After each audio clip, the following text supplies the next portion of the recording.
Good afternoon.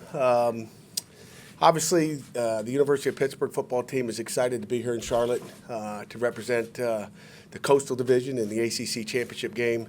Again, I'm honored as a head football coach to be able to take this football team to this point.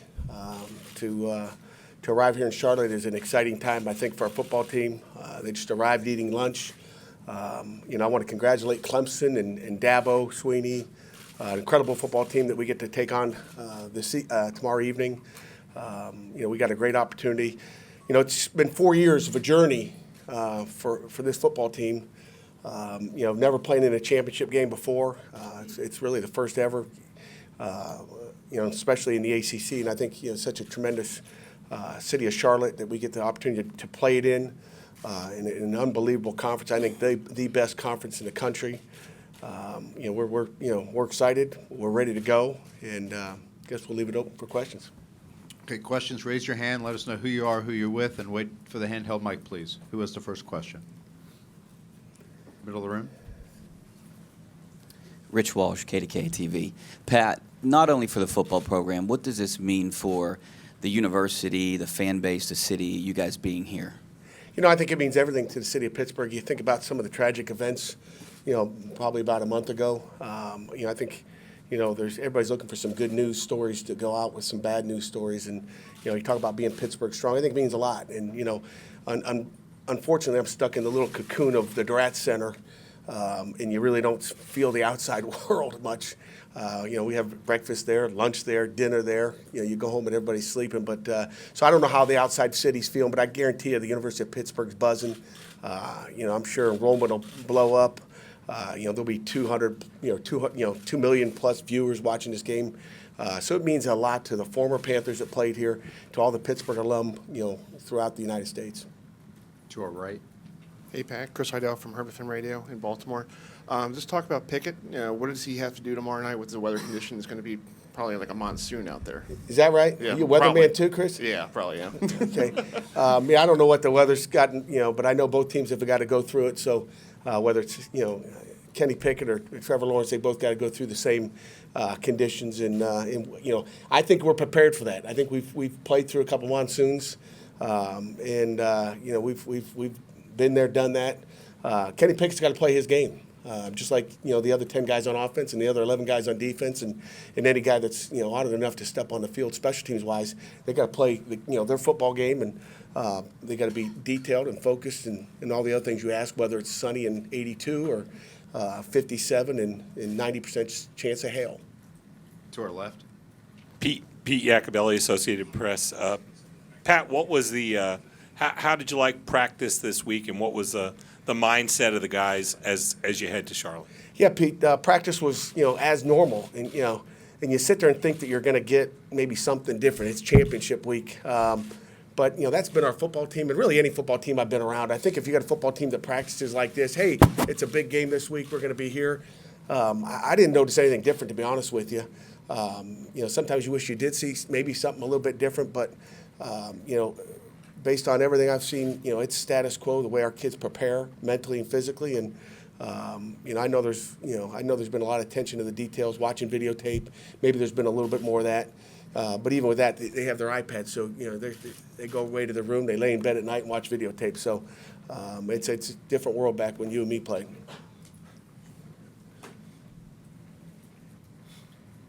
Again, middle of the room. Pat, can you use anything from that 2016 game for this game? Well, I think you can, but 2016 is really irrelevant. What happened that year, who played in that game, and what happened to us and what happened to them. I mean, you can look at what we did on the field that day schematically. I think Clemson, offensively and defensively have the same coaches there, so it's stuff that they like to do. So you take a lot of what they did that year and had success doing it on both sides of the ball, and you look and say, we're going to see similar stuff. You see similar stuff this year, and it's going to come to the one-on-one matchups and how we execute. Second row. Brian Badco, the Pittsburgh Post-Gazette. Pat, we talked this week sort of about the players, and this is the biggest game in their careers. You've coached in these in the Big Ten, but, as a head coach, first-time championship game, are there any kind of nerves for you coming into this one? Well, I think there's nerves for kids. There's nerves for coaches. There was nerves as a player. I'm nervous before every game. You know, I don't usually talk to the media on Friday. Usually it's Thursday afternoon. I'm done. I can kind of go like this, Jerry, you know what I'm saying, and be done with it. I'm kind of a grumpy guy on Friday, so it's 24 hours out or a little bit more, and you know, there's always nerves. If you don't have nerves, then you probably aren't ready. Right in front of you, Coach. Gary McDaniel, Clemson Sports News. When you look at your schedule and your team's results defensively, and you look at the teams you played this year, can you find someone there comparably that you could say is kind of like a Clemson as far as offensive scheme and attack? You tell me. You're the Clemson guy. I say no. I'd say probably the closest. You know, we've faced some pretty good football teams now, so it's not like we've played the Sisters of the Poor. But when you look at Notre Dame, they're right now potentially another playoff team, I think, and we played them probably as good as anybody did in the country. And I haven't followed their results, but I don't know if anybody played them that good. I know Syracuse didn't. I was hoping they would play them a little bit better. I thought they would. You look at Central Florida, I don't know if anybody would want to play them in the country. I've said that to several people through, I think I'd rather go play Notre Dame than Central Florida. I think, and again, also send out best wishes to Mackenzie and his injury. It's unfortunate in this game of football, especially for, a great kid like that. I said something to him after the game saying, tell your coach not to run you so much, so you feel bad when things like that happen. He's an athletic guy. Sometimes that happens with those scrambling quarterbacks. But they're a good football team as well. Penn State's a talented football team as well. So we've been through a journey at Pittsburgh a little bit different than maybe Clemson's been. We've had some bumps in the roads. Our guys won 5 of the last 7 games. To get to this game today, we've earned it to come here, and we've played some pretty good football teams through the season. Last row. Guarantee you that. Phil Kornblut, South Carolina Radio Network. What have you taken from looking at Clemson's game film against South Carolina last week, especially what South Carolina did with some of their formations on offense that led to their big offensive night? Well, they did some nice things. I mean, Will Muschamp, obviously a great football coach and got a great staff, and did some things offensively to mix them up. And I think that's what you got to do with Clemson. You got to give them some different looks. If you just line up and try to line up toe-to-toe with them, maybe it doesn't work out so well. Obviously, you still have to do that. It can't be trick them all day. But, they did a great job and took advantage of some things, and, see what we can do. Second row to our right. Jerry DePaula, Pittsburgh Tribune Review. Pat, you got 19 seniors, I believe. How important is it to have that kind of maturity and that kind of experience so these guys don't get overwhelmed by the big stage? I think it's real important. We've got some mature guys, on both sides of the football. When you look at Dennis Briggs and Quentin Virginis, and Quadri Olson will also be one of our game captains with Alex Buxer on offense. We've got guys, we've got leadership, and leadership will have to take over because coaches won't be on the field with these guys. So they're going to, and I think after the first play of the game, it'll, there's no more nerves. It's game time. It's like playing Pop Warner football all over again. Front row to our left. Hey, Pat. David Hale with ESPN. I was recalling that I think it was 3 years ago I was in this room when the news came out about James being diagnosed with cancer, and I'm curious if you have heard from him this week with a message for your team and what his lasting legacy with your program has been in the time that he's been away. Yeah, James is an important guy to this program, and James texts me good luck and all that stuff. But James is University of Pittsburgh. He's one of our guys. He's obviously really important to what we've done. We play for James still. He plays in our backyard. Obviously, he's having a great season with the Pittsburgh Steelers. So James is with us, and James helped build what we're doing today. I mean, this didn't just happen in a year. This has been a 4-year process, and every senior that's gone through this program the last 4 years knows this is a goal that we've had. It's something that we walk down our steps, down to our training room, down to our locker room, down to our weight room, and walk back up to our team meeting rooms in the coach's office. There's a picture of the Charlotte Stadium here, Panther Stadium, which is where we wanted to be. And our kids are thinking about that every day when they walk up and down those steps. That's the stadium we want to be in, and now we're here. James is a big part of that. Hey, Pat, when did you know you have a special team this year? Was it between that rain delay and home against Syracuse, or you guys went to Notre Dame? I think we had a special team like 4 years ago.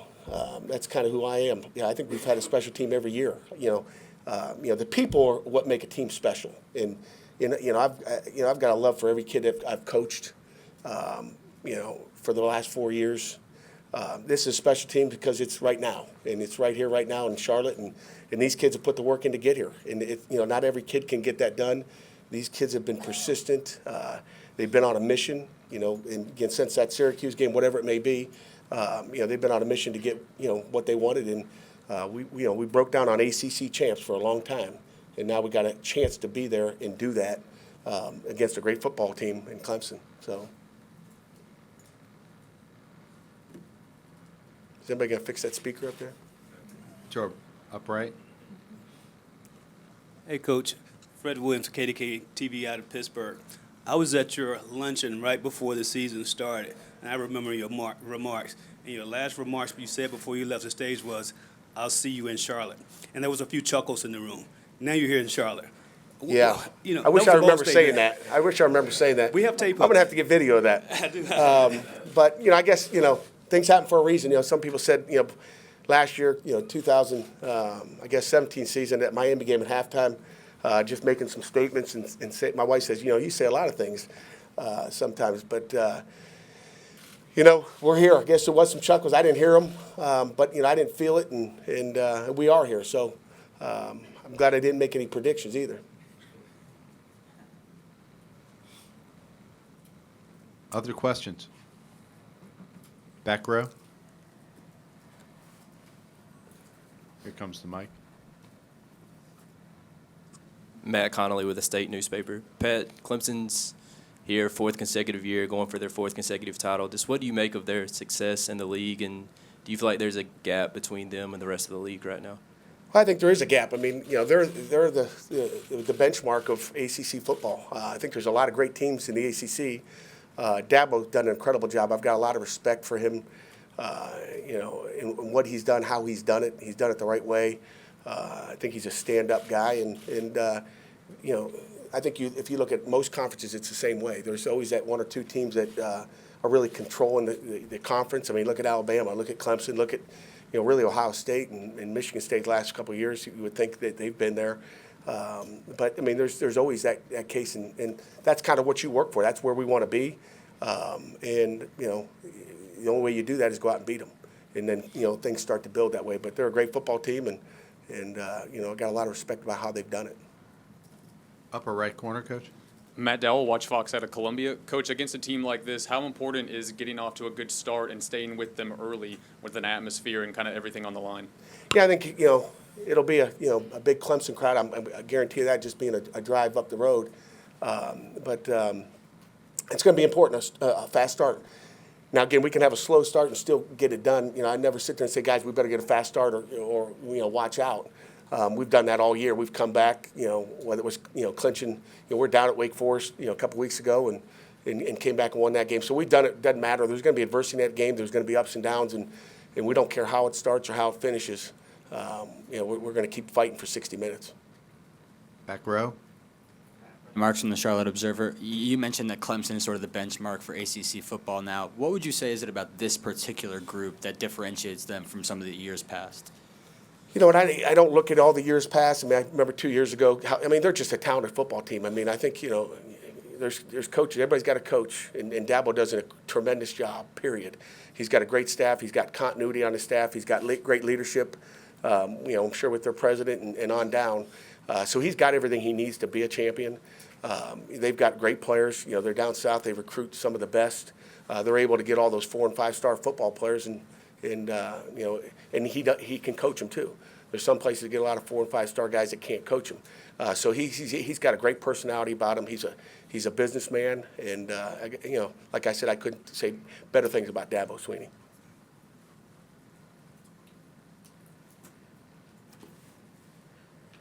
Other questions? Second row to our right. Amanda Flipsic-Gotzi, Johnstown Tribune Democrat. How has your offensive line practiced this week? I know that you and Kenny had both said there were some issues with the shuffling of the line against Miami. Yeah, there's definitely. I think anytime you lose one of your starting offensive linemen that's started, I don't know how many games straight, but at least 2 years straight. And Jimmy Morrissey, when you lose your guy up front, your starting center, there's going to be some growing pains there. And you move a guard over to center and a new guard in there. There's communications, and those guys are a group that have to work together, and I think in anything you do, there's sometimes I don't have to tell our offense coordinator, defense coordinator what to do, because we kind of speak the same language. And anytime there's a new guy coming in, it's kind of like, well, hey, make sure we do this. So there's some things that didn't have to be communicated up front before, because they all knew it was kind of a known deal. And now you got a new guy in there that has to be recommunicated and retaught over and over again. So it's obviously was an issue last week. We hope a week removed, a week of coaching, that we can hopefully clean up some of those problems we had a week ago. Second row. Pat, simply being in this game, playing on December 1st, facing Clemson in a primetime game, 8 o'clock kickoff, what kind of effect can that have on recruiting? What kind of impact can that do for you guys? We lost a week of recruiting, so you hope playing in this game does something for you in recruiting. But I think every young man in high school would like to go have an opportunity to play for a championship. And one of the reasons I took the job at the University of Pittsburgh, because I thought with the Chancellor Pat Gallagher, who I'm appreciative for the opportunity that he's given me to be the head football coach here back when he hired me, and Heather Like, I thank her as well. But you want a place that you can win a championship, and with the support from them. The tools we have in Pittsburgh, Western Pennsylvania football, you got an opportunity to do that here. And I wouldn't have taken the job if I didn't think we could be in Charlotte playing in this game at one point. It's been a program goal.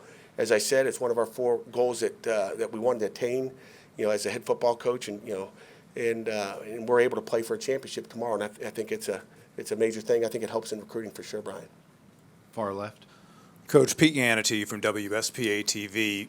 Being in a different division, I would think you probably haven't seen Clemson on film all that much this year, just because you only cross over with 2 games. But when you have seen them, and now you've obviously been hyper-focused on them getting ready for the game, what are just some of the things that jump out to you when you see a guy like Lawrence at quarterback and the defensive linemen? And I know you're familiar with them, but you've gotten maybe as up close of a look at them this week than maybe all year. No doubt about it. But usually when you watch them, in a crossover game, you're not focused on them. You're focused on the other team and what they're doing to Clemson. But when you have a close-up look at them, and I'm sure we'll get a closer look.